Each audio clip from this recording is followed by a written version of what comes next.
Welcome to the conversation today. Thank you so much, Ranjini, for inviting me. Looking forward to some amazing conversation with you today. Yeah, even I'm excited with the topic that we have chosen, and I'm sure you are the right person to speak and educate the audience. And we are talking about how to deal with situation where there is high pressure. It's easy to get frustrated, stressed, and angry. And you are the coach, and maybe the person behind the entire the book that you have written around how to manage things. So we'll run deep into that. Before that, I want you to introduce yourself. Uh, where are you joining from? What do you do? A little bit background so that people can get related. Sure, thank you so much. I hope I do justice to the questions and the audience who are attending today. So, good evening, everyone. As you know, my name is Saurabh Patil. I am a global keynote speaker. I am a SPR coach, that is Stop, Pause, and Restart, a framework which I designed to deal with anger. I'm also an author. I've started coaching and speaking 4 years back. So I coach CXOs, leaders, or even entrepreneurs on how to channel their anger, how to work on the triggers. I do one-on-one coaching. I also have a couple of products like head coaching, which is called as holistic evolving anger discovery, and an emotional mastery workshop to deal with the triggers to channel them. And I'm also an entrepreneur. I run a small cafe in Mumbai where we serve some amazing, delicious food. That's So okay. yeah, let's get into it. Yeah, so that's one reason you are busy. Now I got to know that the delay in the response was because of multitude work that you do. That's Yeah. beautiful. I can completely relate to, or maybe let me give you a background like why we are talking today. I remember connecting with you on LinkedIn, and later I invited you to another program where we were addressing a global audience, and then this podcast today. And I think what hooked me to your profile and the detail was especially anger management, with especially a man speaking about this, and for men, which was very, I would say one of a kind, which I noticed in the recent times. So I am looking forward to as we create this conversation. So tell me, is there anything from your life that has got you in study this subject in emotional mastery, study anger so deeply? Is there anything from your life that turned it around? Yeah, there's everything to do with my life because as a kid, I was always a short tempered guy. In fact, I used to get triggered very frequently, very quickly. Initially, I thought it was just because I'm a kid, it happens, I'm an introvert. And then as I grew up, you're always told you're a man, men get angry. So I thought it's just normal. But then later on, couple of years back, when I got into business, I noticed a lot of men going through the same anger, going through the same triggers, not able to handle the triggers backfiring, affecting the relationships. It affected my relationship with my family, my wife. It has affected so many men and their professional and personal relationships. So the day I got into coaching, I decided that this is going to be my subject because I have to first work on myself as a man and then make sure that this is reaching to a lot of men who are not able to channel their anger, who are not able to understand their anger. This is where I got into this subject of helping men channel their anger. That's beautiful. I think we did touch upon a few things in the last conversation we had, but I want to know, like, what do you think is the most misunderstood emotion when uh, anger, or stress? People are talking about a lot. Pressure we are talking about a lot, but when it comes to anger, how is this misunderstood? Let me hear from you. Well, I keep saying this a lot that anger is completely misunderstood because a lot of people take anger way. Some stereotype it that you're a man, anger is normal for you, which is again wrong. But anger is a good emotion. That is what I always say. Even in my book, I've said it. The reason, because anger is power, a power which can boost you, which can make you a better person, which can improve your, if channeled well, it can give an amazing power to become a better person and improve your skills and become a stronger person. But anger is very much misunderstood because people confuse emotional intensity with leadership strength. And shouting loudly, throwing things is perceived as showing power, showing strength, which is again wrong. Strength doesn't come by just shouting, throwing things, or even showing your intensity. Strength comes from channeling the anger or the emotion the right way and commanding the room without even shouting at it. So, anger is grossly misunderstood today. Yeah. This is a rare phenomena that you're talking, because this is not what, no, I would say, at least for me, my father, I would say exceptional gentleman, I would say. I've never seen him get angry, you know, even in the most, stressed situations, or panic, where we can panic, where I have seen him be calm. So maybe I used to think it's a personality. He has that strength to be calm and take. Uh, Maybe my mother would say he's ignorant, but but it was a reverse for me because my mom would panic a lot. So that's a couple, like that's a kind of couple who have raised me. I'm pretty a calm person personally, but I also lose control, as you were speaking, with when it comes to children and things, and when you are under situation that is actually leading to a burnout. So let's dissect this. Like, what are the early signs that you see is like, like you're really reaching a burnout, or there is a overwhelm? What are the early signs, like for people who have to deal with leaders, or who are short tempered, so how they can really see that warning coming, like, yes, we have a case to handle now. Yeah. Yeah, so yes, first of all, I would agree that we are all humans, and even if people say I'm calm, it sometimes we will get overloaded and get triggered. When I'm still doing coaching, sometimes I do get triggered, and when we and my wife are having conversations, so it's totally normal because we are all human. We are not perfect. But yes, there are a couple of signs, early signs, which tell you that yes, you're going through a burnout, you are getting triggered, you're losing the control. Most of the times, the early signs are irritation. There are times when we get irritated by small, minuscule things. Like, even if someone doesn't put a pen in the right way, even if someone doesn't pick up things in the right way, or doesn't respond in the right way, we get triggered, and the irritation copes in, and the irritation becomes your default reaction. So much so that everything you do is backed by an irritation and the reaction to it. Everyone around you feels annoying, even if it's a small thing. Everything feels heavy, even if it's like asking for a glass of water or picking up a glass of water. Even that feels heavy. So irritation, frequent irritation, and irritation becoming a normal reaction to everything you do around you, to your even routine, that those are clearly signs of being burnout, because you're burned out, because you're getting irritated, because you're overwhelmed with so much emotion and anger that you lash out on everyone.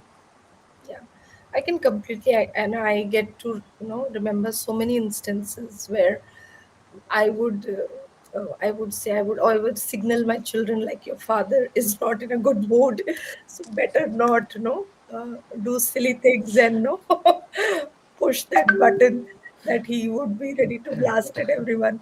So I can clearly see. I think this is pretty, especially when we have high performing individuals at home, and when they come back home, this is their space where they can be they can be human. So these it's easier that you get uh, carried away. But Yep. um, I don't know whether with practice we can get to the awareness, like it's a trigger. With practice we can catch ourselves. But even if before catching ourselves, like what we can do to really get into a place where we can catch hold the first 10 seconds, like I think most of us, we get into that flow and it takes some time to realize that it was a rush. But Yep.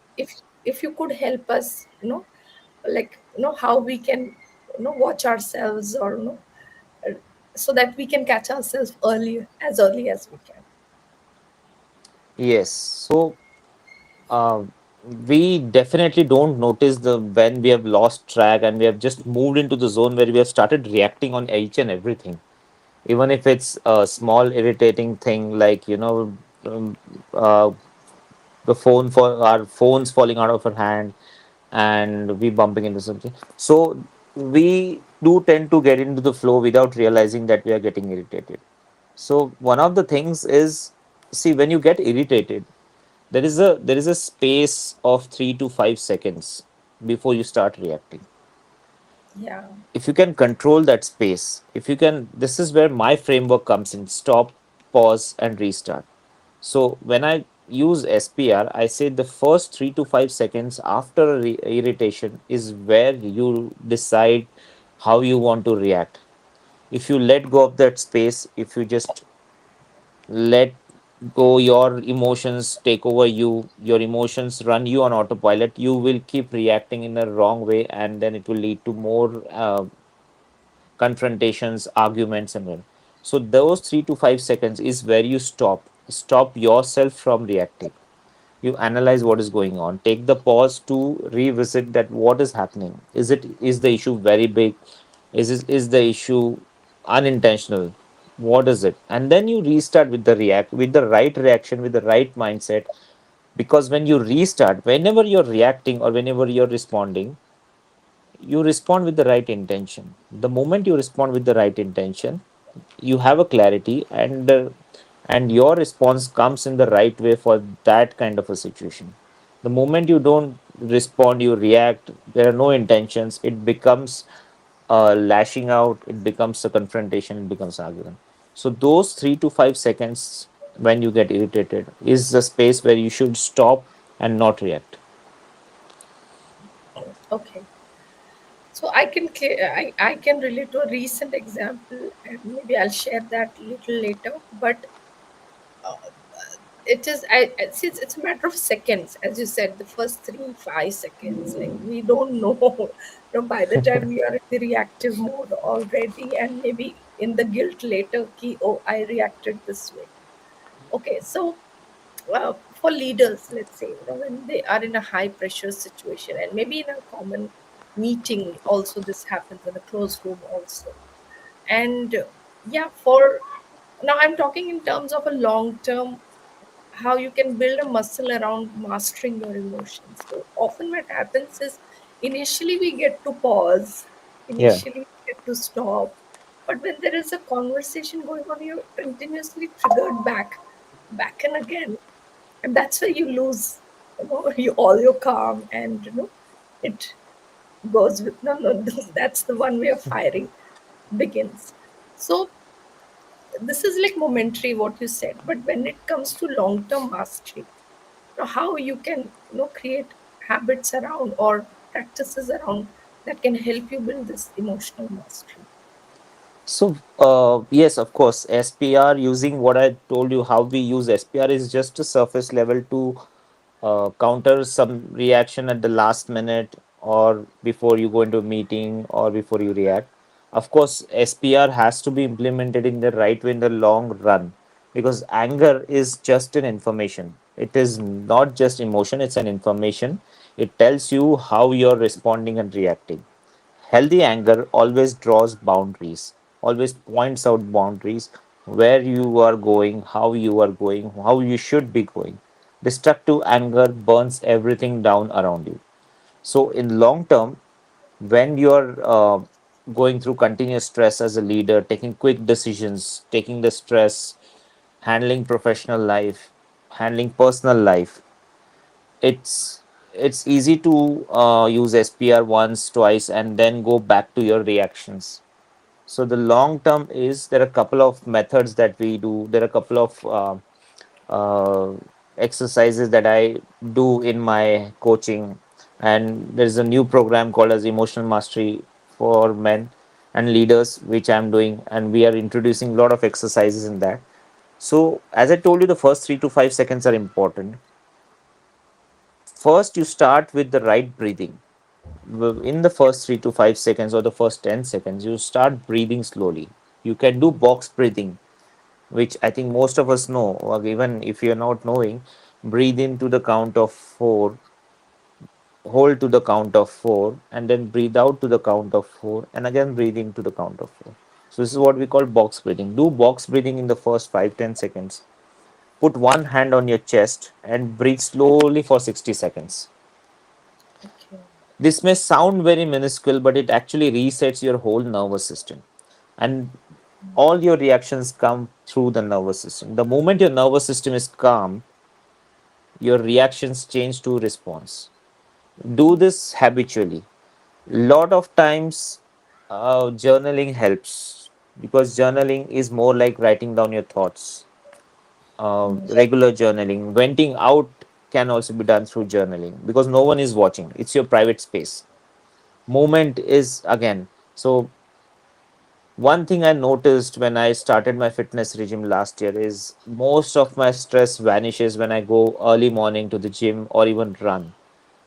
Many of us have stopped exercising, many of us have stopped moving around. So, movement is one of the important aspects which helps you channel your rage or channel your stress as well. The stress that I used to experience, the triggers I used to experience have eventually, not immediately, eventually vanished because I've started exercising, moving around, running, walking. So, movement definitely helps you Mm. to overcome your stress. Another thing is silence, something which we don't practice today. Yeah. We keep reacting, we keep talking. We have forgotten to sit in silence with ourselves. If you see, there are so many coaches, so many podcasts who talk about sitting in silence with yourself.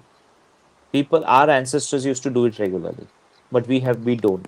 We don't find time to sit silence because we have so much around, so many information, so many gadgets who keep us busy all the time. Distracted. Regularly, I would suggest every day at least sit 10 minutes with yourself with all the gadgets shut off. Mm. The silence will take you to places, the silence will explore something amazing inside you which you never saw. Sit in silence with yourself. It's difficult initially, I do understand, but if you keep practicing it, it is going to calm your nervous system. It is going to make you a better person. And lastly, honest conversations. We do talk lot superficial things with people around us just to portray that how good we are, how better we are. Let's have honest conversations, what we are actually feeling, where we are lacking, Mm. especially men, because men fear judgment. Men fear, the stigma, the stereotype that is running around male, the Mm. strength, the weakness. But I think it's enough to say that let's stop that stereotype and stigma. Let's have honest conversations on what we have, what we lack. Because if we have real conversations, we can see real problems, we can solve real problems. If we have hallucinated conversations, we're going to only focus on hallucinated problems which never exist and then again back to zero. So let's have honest conversations. I think couple of these, if you practice every day in your life, it will bring about a big change. Beautiful. I think all of that you shared, the tips and the tools, really amazing. And if someone is watching this, maybe live or over a replay, we want to connect with you to learn more about how they can learn this, master this under your guidance. What are the best ways to reach you? So you can reach me via email, you can reach me via LinkedIn. I'm also there on Instagram. I can send you all my social media links, my email ID. You can reach me anywhere. I am available. Very good.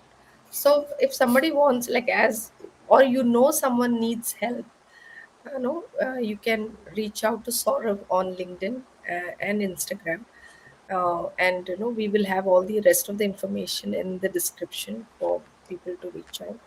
So moving on, Saurabh, I want to know, like, you are in the space of, like, you're aware, you're helping yourself, you're helping others. So what you advice you have to give families, like in the sense parents, because to bring this change early in their children, especially young boys as they are growing up, there could be things that might have done differently in maybe the way you were raised, that you have to advise them that they become conscious individuals, that they can have the power to master their emotions very early, you know, with Yeah. before they run into any trouble or therapy or coaching kind of thing. Yeah, So, yes, of course, it is very important how you raise kids today, because kids, every generation learns to pick up things quicker. And yeah. today, we are in an age where we are very much busy as parents, especially even both your husband, wife are busy. And top of that, everything for the kids is available on the social media. In fact, the information is so much overloading that the generation is getting confused what to absorb, what not to absorb, what is right and what is wrong. So it's very important that we are very much meticulous in terms of being a parent, especially fathers. There was a time when, fathers used to go out, mothers used to stay home, and then the relationship between a boy and the father was quite difficult because there wasn't hardly any communication. The only thing our fathers, or most of the fathers, used to have: what did you do in school today? Where's your report card? What are your Uh-huh. plans? That's it. But today, the times are changing. Even there are a lot of fathers who are available, who are nurturing. There are a lot of fathers who are working from home, who are there for the kids, because your spouse is working, my spouse is working. There are times when I'm home in the mornings to pick them up from the school. There are times when fathers are available to cover up for their wives. So, no child wants a perfect dad. It's totally okay. But Okay. kids want a strong father. They need a regulated one, someone who knows his emotions, someone who knows how to react. And setting an example as a father in front of the boy is very much important. It's how you nurture your boy to become a man who is strong, at the same time respectful, Hmm. who is regulated in terms of emotion, at the same time understanding. That is important. Yeah. Beautiful. I think roles, well, like parenting, culturally, we are with the choices that we make, we are evolving, and yes, children are exposed to, an era, like we are not prepared as parents. We are also work in progress True, as true. they are growing up, and sometimes I feel, I remember when we were in school, we used to have we would not have access to our teachers unless you are in a tuition or somebody close to you in your neighborhood you can go and refer. But now everything is available on YouTube on your fingertips, and yeah, it's a challenge. I would say it's a blessing, but at the same time it's It's a challenging. challenge. And we are Looking forward. evolving as parents. Yeah. Yeah. So, becoming conscious, becoming self-aware, investing in, understanding your own self helps. The earlier, the better. So, Saurabh, so far I'm loving whatever you have shared, and this is a very interesting conversation. Tell me a little bit about your book and why the book and what you tend to achieve with the book. Yes. So I never intended to write a book, first of all, last year. And it was just a page of content or index that was ready. And it was just a couple of stories and couple of things that I learned as a man, from my experiences. So the book came out in the form of a story, how my life has come, what I experienced, where I faced problems in terms of a man who's a short tempered guy, getting angry, losing relationships, affecting the work, and what anger holds in your life. Because anger made me powerful at work. Of course, it made me a destructive individual as well. But later on, when I understood and learned to channel it, it made me powerful at work. It definitely had broken me at home, but it also made me a regulated man later on at home. And I saw this in many men. So I wanted to reach to all men through the book that learning the lesson is never too late. Anger is your emotion, which is a good one. Don't think that anger is negative. Notice your triggers. You will notice that there are a lot of talks about how triggers affect you, how we, unintentionally justify them. Instead of that, create awareness. The book talks about creating awareness and what action comes next after you realize how you can channel your anger, how the exercises in the book, the tips, the SPR, everything. So the book talks about my journey through anger and what today's men can do, how they can turn their rage or anger into resilience and powerful emotion, which can as an individual. Wonderful.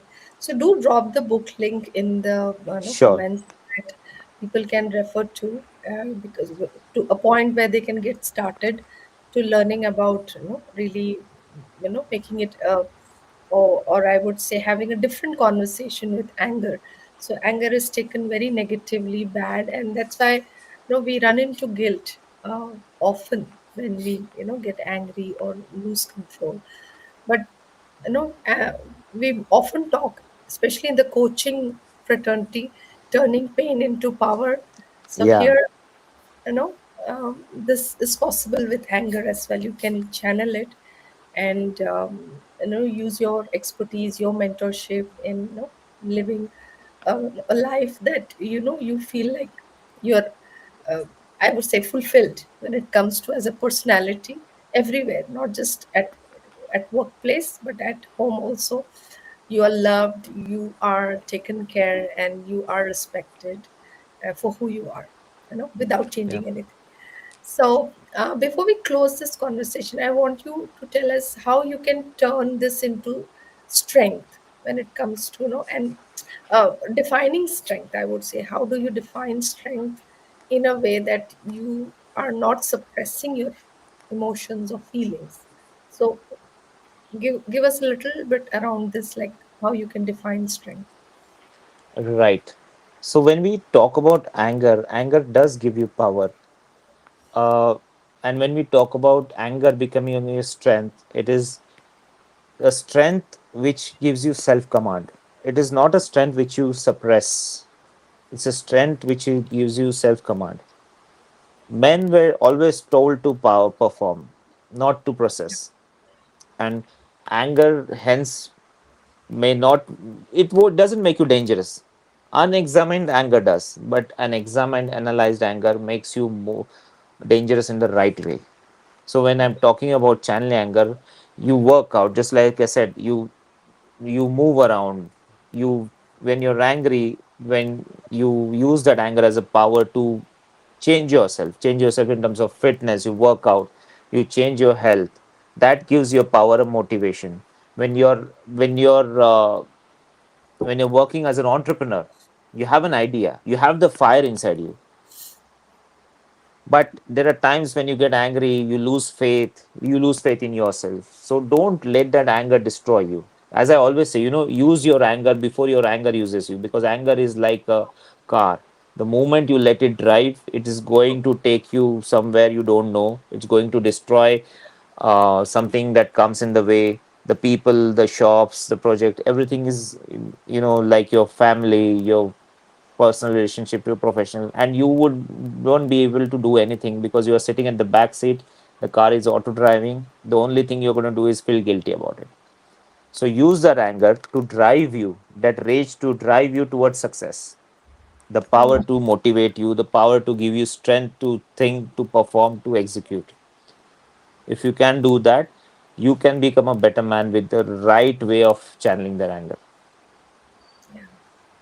Very nice. Very happy that you are, addressing this part where generally people don't talk about, and it's so courageous and so bold of you to really not just acknowledge this, but you're here to help others. You have helped yourself definitely, but you're here to talk about it and help. So, what's your message finally as people are listening, and what you have to say as a takeaway in this conversation? Yeah, just one thing, anger is a positive emotion. Yeah. Use it as a strength. Don't Wow. let it use you. Beautiful. So you have made anger an empowering conversation. A context that you have created is Yeah. empowerment. And I'm wishing you all the success. You transform the men fraternity, taking back their power, using anger in a Thank you productive so and much. way, and transforming not just our families and societies, building a powerful nation as well. So thank you so much for this conversation. I'm Thank you looking so forward much, Rajni. and looking forward to more. And we'll see how we can take this forward. So take care. Definitely. Yeah. Good night for now. Good night. Bye. Thank you. Bye.